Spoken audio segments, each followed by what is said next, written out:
This coverage of MWC is brought to you by Bitdefender Mobile Security. It's past versus present on this edition of Versus, as it's Joshua Vergara from Android Authority. What's going on, everybody? And here we're taking a look at the Samsung Galaxy S5 versus its predecessor, the Galaxy S4. The Galaxy S5 is slightly larger and thicker than its predecessor, due in large part to that big display. And the phone is also about 15 grams heavier. But the S5 does move away from the glossy feel of the S4, as Samsung has opted for a soft touch material for the back. On the front, we do still have the same layout, but instead we have a change from the menu button of the S4 to a recent apps button for the S5. Now, one thing that the Galaxy S5 can definitely boast over the original S4 is its water and dust resistance, and IP67 certification helps it really stand the elements.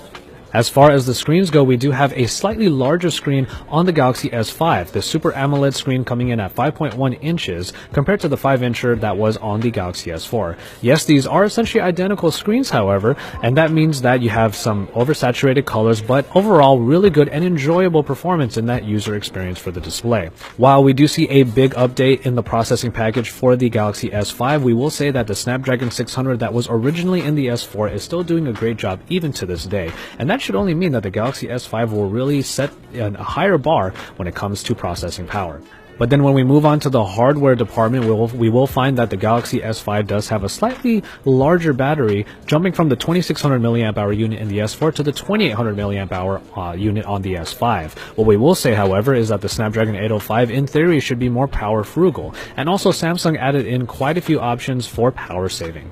When it comes to the new features, however, everything that came from the S4 does make it to the S5, and then you have the additions of the fingerprint scanner, which is a slide type, and also the heart rate monitor that's found on the back. When it comes to the cameras, we do see that the 13 megapixel unit on the Galaxy S4 is looking to be trumped by the 16 megapixel ISOCELL sensor that has been introduced in the Galaxy S5. This is a sensor that is supposed to take pictures with less noise and even in low light conditions produce a very nice picture.